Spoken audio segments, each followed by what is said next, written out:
안녕하세요. 반갑습니다. 국가유공자 길잡이입니다.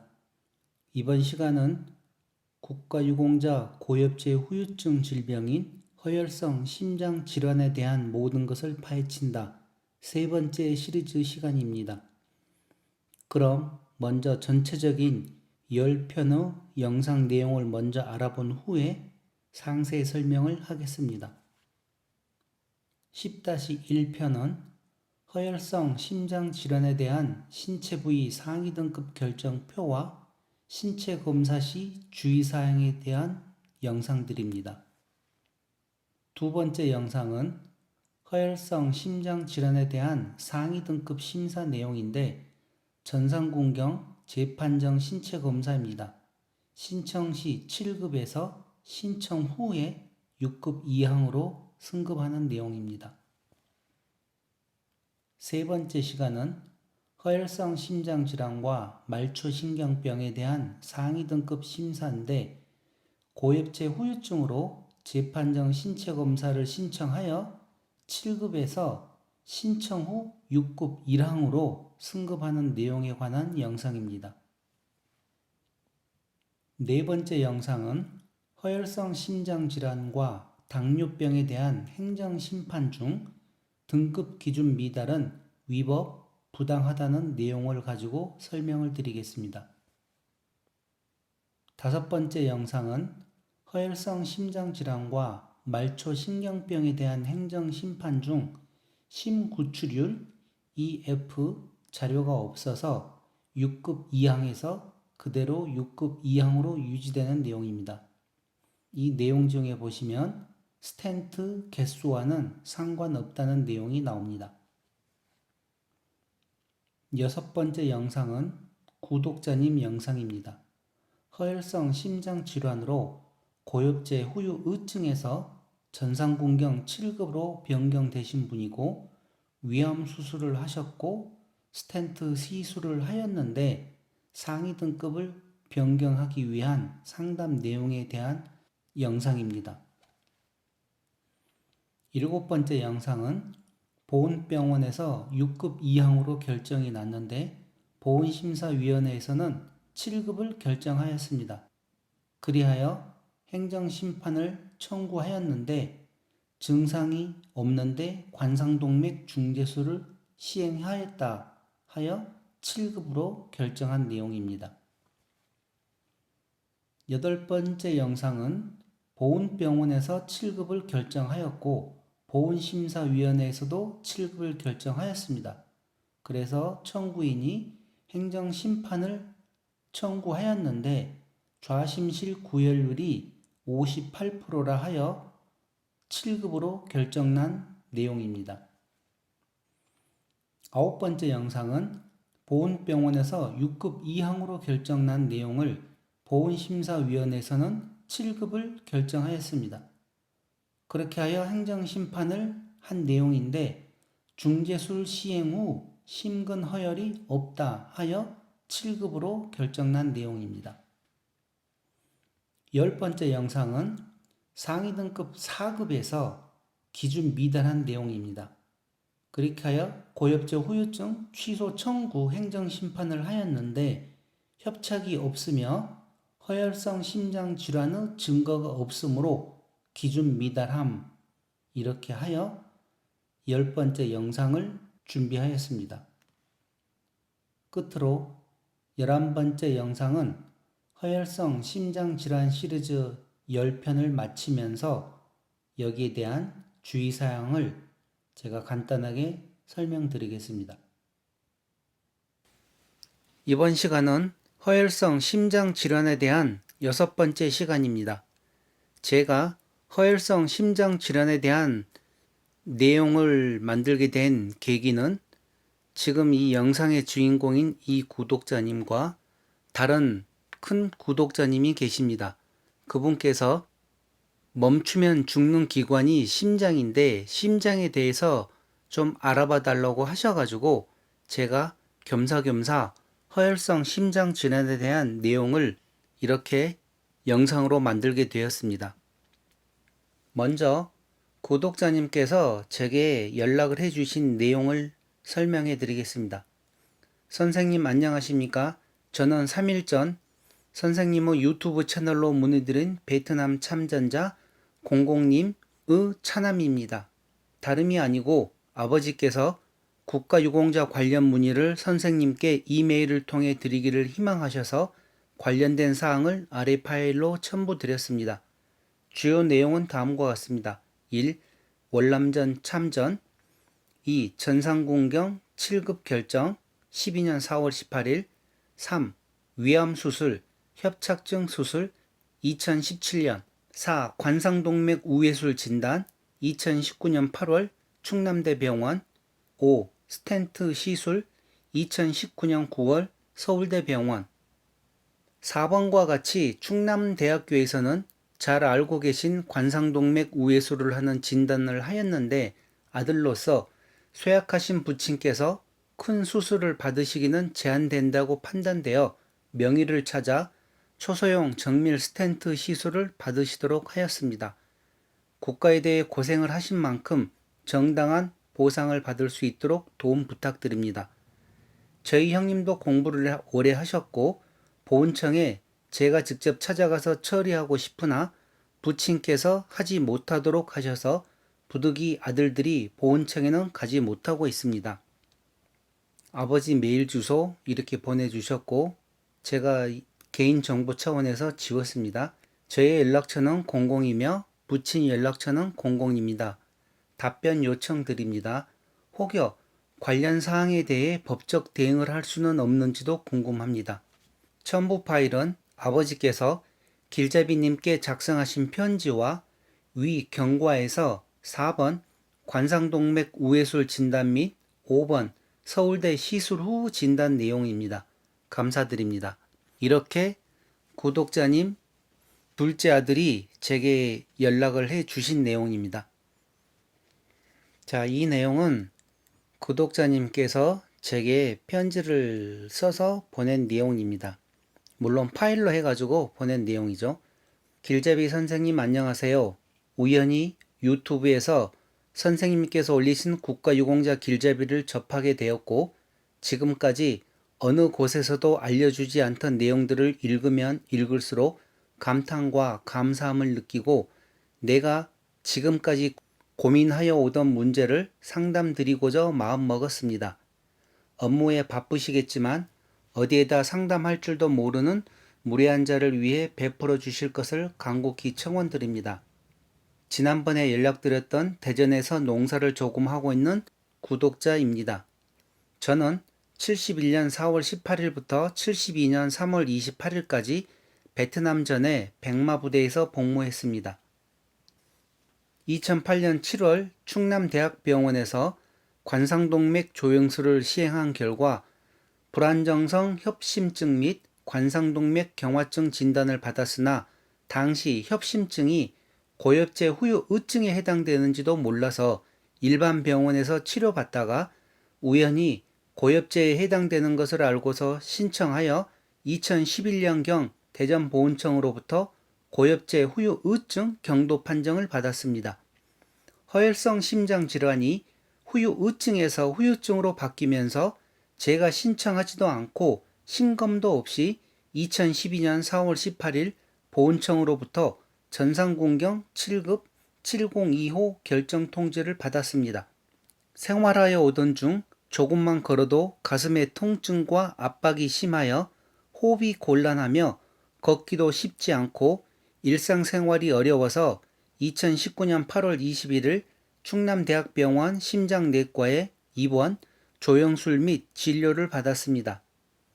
그 결과 CABG, 우회수술이 필요하며 심장내과에서 못하고 빠른 시간 내 흉부외과에서 어려운 수술을 하여야 한다고 하여 이튿날인 8월 22일 오전 8시에 수술을 하기로 하였으나 겁나고 무섭고 이제 삶이 끝이구나 생각이 드니 이왕이면 큰 병원에서 정확한 진단을 받고 싶고 해서 서울대학병원에 접수하여 담당 교수에게 진료 시 서울대학병원까지 오게 된 경위를 말씀드리고 제가 현재 위암 수술과 장폐색 수술 받은 지 1년 정도라서 현재 몸이 회복되지 않아서 최악의 상태라고 말씀드리니 조영술 검사를 다시 해보시더니 시술로도 가능하다고 하시면서 검사 결과 동측 동맥 90% 협착,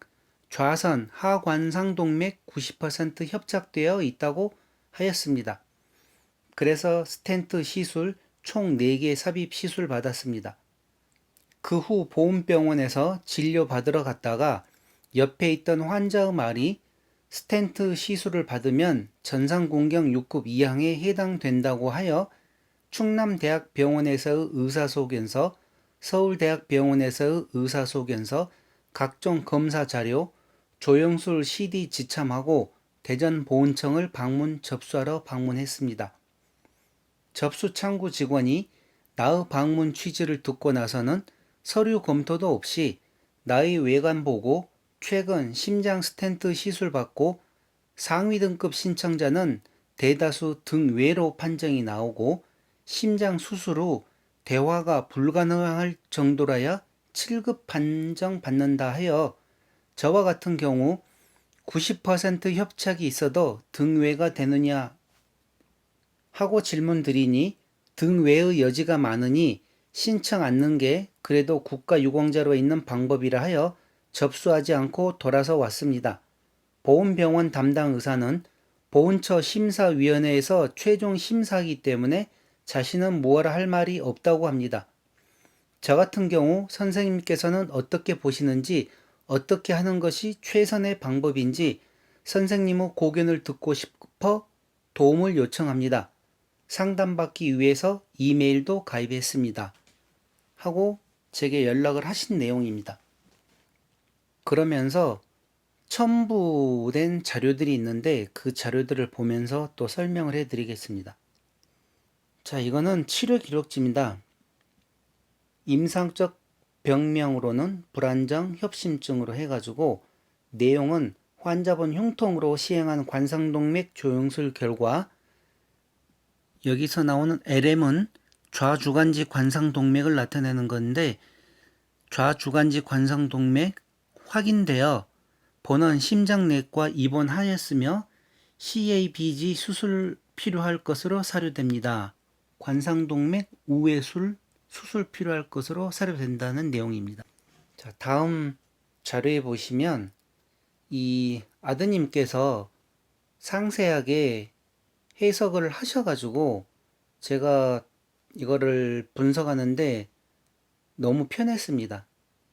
여기 보시면 소견 및 계획에 메디컬 테라피 의학 치료 있고 그 다음에 스타막 에이크 2년 전 강남 성모병원에서 치료했었고 그 다음 2019년 8월 수개월 전부터 흉통 발생하여 심장내과 외래 진료 후 CAG 계획 관상동맥 조영술 그렇게 하여 여기 차근차근 보시면 협심증 체스트 페인이라고 나와 있고 그 다음 자료에도 보시면 상세하게 이 내용이 나와 있습니다.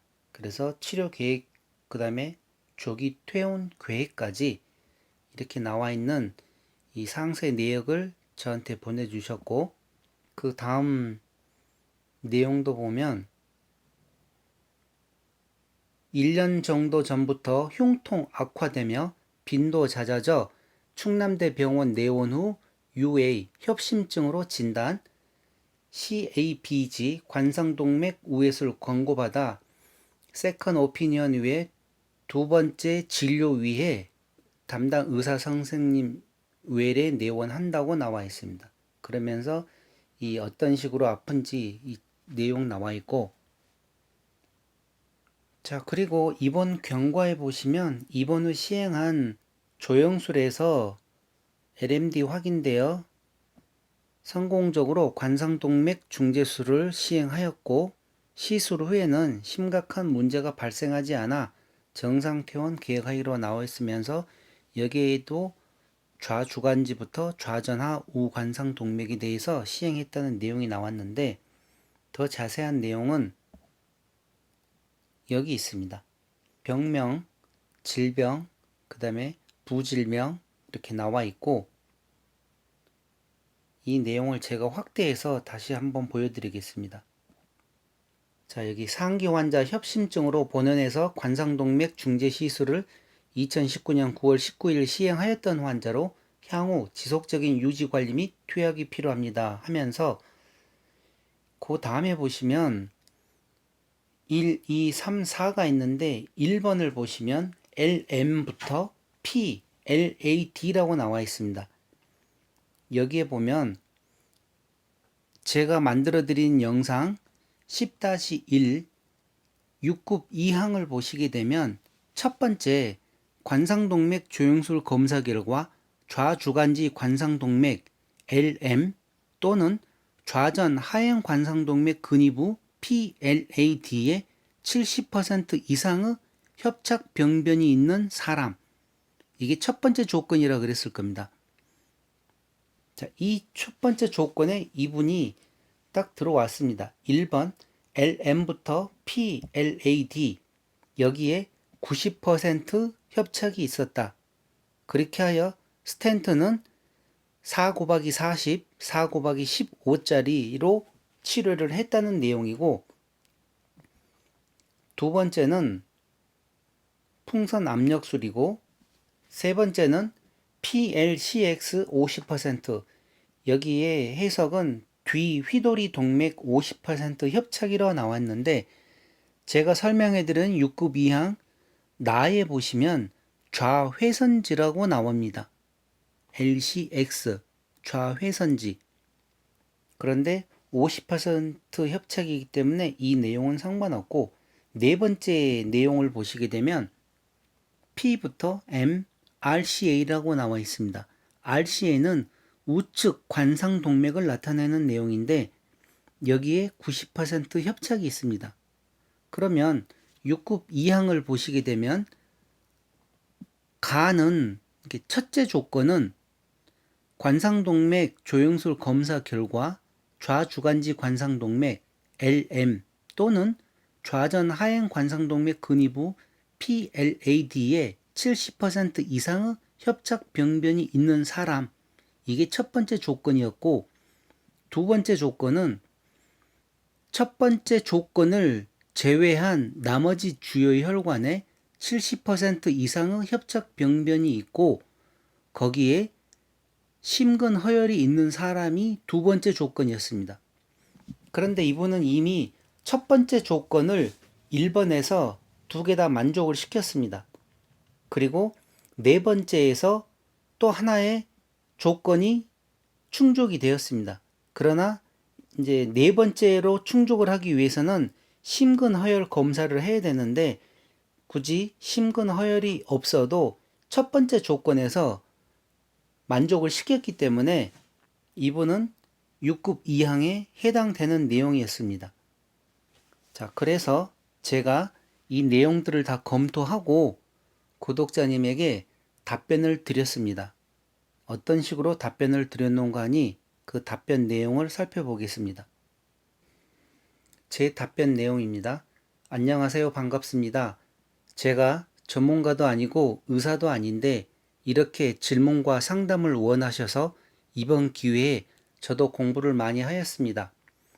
국가보건처에서 올해 2020년에 신체검사 상위 등급 결정표를 개정하면서 급수에 올라가는 것이 더 힘들어졌습니다. 그러나 우선은 고엽제 후유증 경도에서 고엽제 후유증으로 자동 갱신되면서 7급으로 변경되신 것은 다행입니다. 여기서 많은 분들은 그대로 계시는데 공공님께서는 아주 현명한 선택을 하신 겁니다. 한번 7급은 영원한 7급이 아닙니다. 내 밥그릇은 내가 꼭 챙겨 먹어야 합니다. 보내주신 자료와 제가 가지고 있는 많은 자료들을 검토한 결과 지금 수술한 내용만으로 6급 2항에 해당되는 걸로 나왔습니다.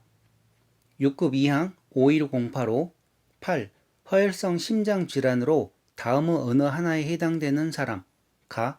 관상동맥 조영술 검사 결과 좌주간지 관상동맥 LM 또는 좌전 하행 관상동맥 근위부 PLAD의 70% 이상의 협착 병변이 있는 사람. 나. 관상동맥 조영술 검사 결과 좌주간지 관상동맥 LM이나 좌전 하행지 군의부 PLAD 관상동맥을 제외한 주요 혈관에 70% 이상의 협착 병변이 있고 심초음파, 운동 부하 검사 등 검사 결과 심근 허혈이 있는 사람. 이 나머지 내용은 보시기 바랍니다. 다.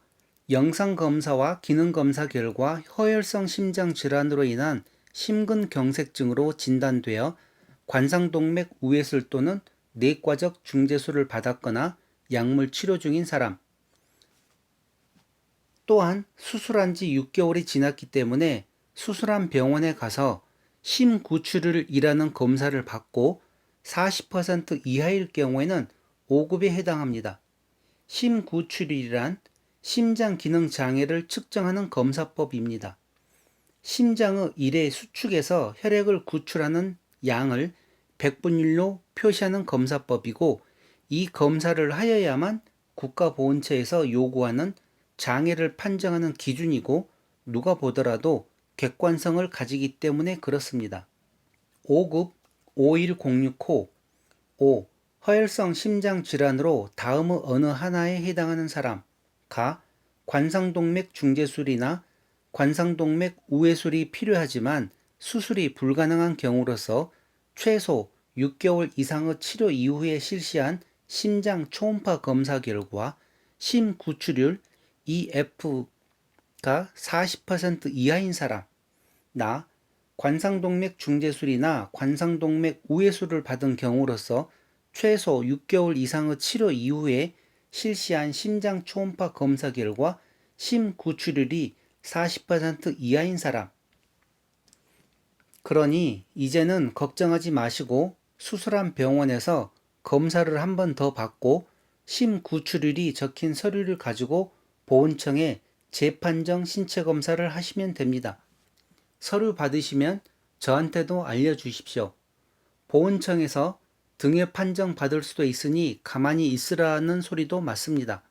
많은 분들이 자세히 알아보지도 않고 재판정 신청하였다가 등회 판정 받으면 얼마나 억울하겠습니까? 제가 만든 영상 중에서 재판정 신체 검사 시 하락하는 내용들 보시면 잘 알 것입니다. 또 얼마나 보훈청에 와서 항의를 하였는지 생각해 보십시오. 그러니 직원들은 시끄러운 걸 피하려고 가만히 있으라고 이야기를 했던 것이고, 저도 추가 상의 신청할 때 똑같이 들었던 내용입니다. 이번에는 직원이 뭐라 하든 서류 준비해서 재판정 신청하시면 됩니다.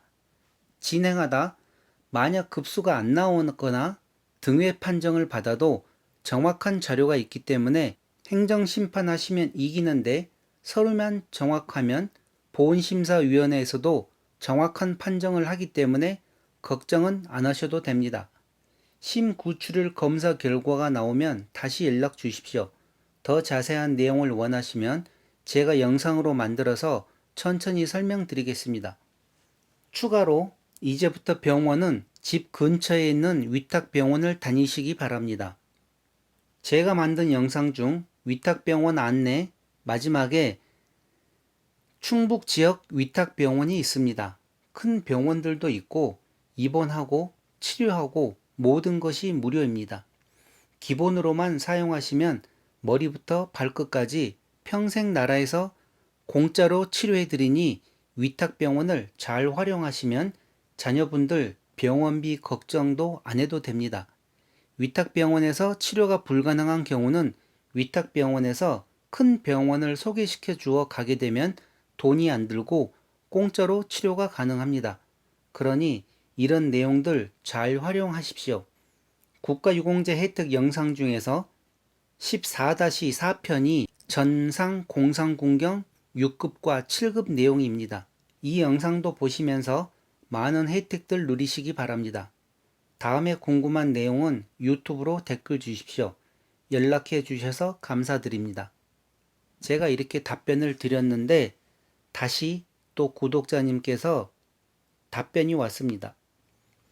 구독자님 답변: 너무너무 감사합니다. 바쁘신 중에도 답변 주셔서 궁금하였던 가슴이 뻥 뚫렸습니다. 길잡이 선생님께서 주신 내용대로 행동에 옮기고 진행 시 즉시 보고 드리겠습니다. 항상 건강하시고 주님의 축복 함께 하시길 기도드리겠습니다. 안녕히 계세요. 이렇게 답변이 왔는데 제가 다시 또 답변을 드렸습니다. 네, 감사합니다. 국가유공자는 한 번으로 끝나는 게 아니고 사망 후까지 싸워야 하는 힘든 과정입니다.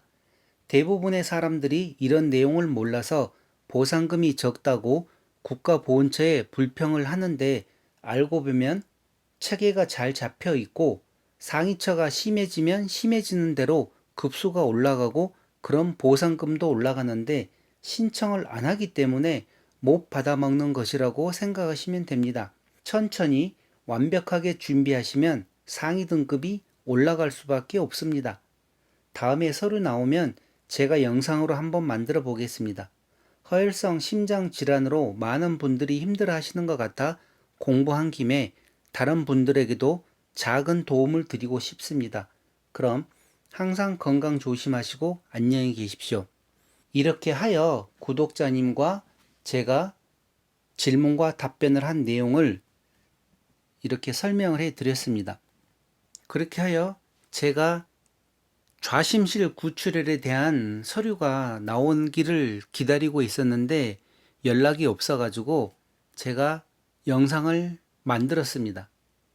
그리고 나중에 이 구독자님과 연락이 되었는데 지금 추가로 좌심실 구출혈은 검사를 하지 않은 상태에서 보훈청을 방문하여 재판정 신체 검사를 신청을 하려고 했더니 이번에도 똑같이 보훈처 직원이 잘못하면 하락할 수도 있다는 소리를 하여서 구독자님께서 제 나머지 영상들을 다 확인하시고 난 다음에 신청을 하신다고 답변이 왔습니다. 자, 제가 볼 때 왜 제가 그전에도 자꾸 좌심실 구출혈이란 검사를 하시라고 얘기를 드렸냐면 10-5편 영상을 보시게 되면 제가 거기에 대해서 상세하게 또 설명을 해 드렸습니다. 그래서 그 내용을 참고하시고 물론 좌심실 구출혈을 검사를 안 하셔도 상관은 없습니다. 제가 10-5편에서도 설명드렸듯이 그거를 검사를 않고 지금 있는 자료만 갖고 가셔도 6급 이항은 받을 수 있습니다. 그러나 또 보훈심사위원회에서 어떤 심사관이 배정되는지 몰라도 만약에 여기에 대한 정확한 내용을 알지 못하는 사람이 배정을 받게 되면 또 그대로 7급으로 유지될 수도 있기 때문에 제가 가능하면 더 완벽한 서류를 준비하기를 원했었고 물론 또 좌심실 구출혈이 40% 이상일 경우도 있습니다.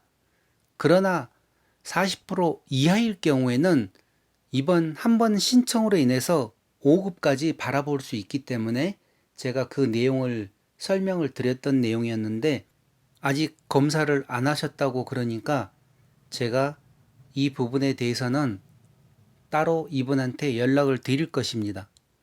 그리고 제가 이분 내용을 보면서 이해하기가 힘들었던 내용이 하나 있었습니다. 위암 수술을 하셨는데 위암 수술 같은 경우는 고엽제 후유 우증으로 포함되면서 악성 종양에 포함되어 가지고 고도 장애를 받으실 수가 있습니다. 상황에 따라서 중등도 아니면 고도 장애로 위암 수술을 판정을 받는데 이분께서는 지금 2017년에 수술을 하시고 나서 여기 보시면 위암 수술을 2017년에 하셨거든요. 그러면 전상공경 7급은 이미 12년도에 되었었지만 위암 수술을 하게 되면 고엽제 후유 우증 고도로 판정을 받으실 수가 있었는데 왜 안 하셨는지 저는 이 부분이 조금 의아했습니다. 물론 고엽제 후유 우증보다는 고엽제 후유증으로 판정을 받으시는 게 나중을 위해서는 훨씬 더 좋습니다. 그러나 고엽제 후유증으로 7급일 경우에는 보상금이 고도일 때보다도 약 50만 원 정도가 차이가 납니다. 그러면 만약에 이분이 위암 수술을 하시고 나서 다시 추가 상위처를 등록을 하셔가지고 위암 수술을 고엽제 후유증으로 판정을 받으셨으면 그때부터 아무튼 이분께서는 위암 수술에 관련된 내용을 신청을 안 하신 것 같은데 뭐 이제 지금 어떻겠습니까? 이미 시간은 늦어버렸는데 차라리 허혈성 심장 질환으로 6급 이항을 받으시게 되면 금액이 134만 6천 원에다가 배우자 수당으로 해서 10만 원 그리고 전상 수당으로 해가지고 2만 3천 원을 아마 더 추가로 받으실 겁니다. 그렇게 해서 가능하면 이번에 6급 이항을 받으시길 바라고 제가 왜 5급을 자꾸 얘기 드리는 거 하니 나중에 6급과 5급의 배우자 연금 차이가 많이 납니다. 6급일 경우에는 배우자 연금이 51만 5천 원이고 5급일 경우에는 140만 4천 원입니다. 그래서 가능하면 국가유공자 등록을 하시는 분들은 목표를 5급으로 두고 계속 재판정 신체 검사를 해야 된다는 것입니다. 그래서 제 목표 또한 5급을 목표로 두고 달려가고 있는 중이기도 합니다. 자, 그리고 10-2부터 10-5편까지는 허혈성 심장 질환으로 인한 내용 중에서 대부분 상위 등급으로 올라가는 내용이었습니다. 그러나 10-7부터 10-10편 영상까지는 이제는 반대로 하락하는 내용들로 제가 준비를 했기 때문에 어떤 경우에 하락이 되는지 물론 모두 다 행정심판에서 나오는 내용들로 제가 꾸몄습니다. 아주 중요한 내용들이기 때문에 그 내용들 다 놓치지 마시고 꼭 참고하시기 바랍니다. 그리고 이 영상의 구독자님께서는 아무 걱정하지 마시고 관상동맥 중재술을 받으신 내용으로만 해도 6급 이항에 해당하기 때문에 아무 걱정 하지 마시기 바랍니다. 자, 그럼 허혈성 심장 질환에 대한 6번째 영상은 이것으로 마치겠습니다. 감사합니다.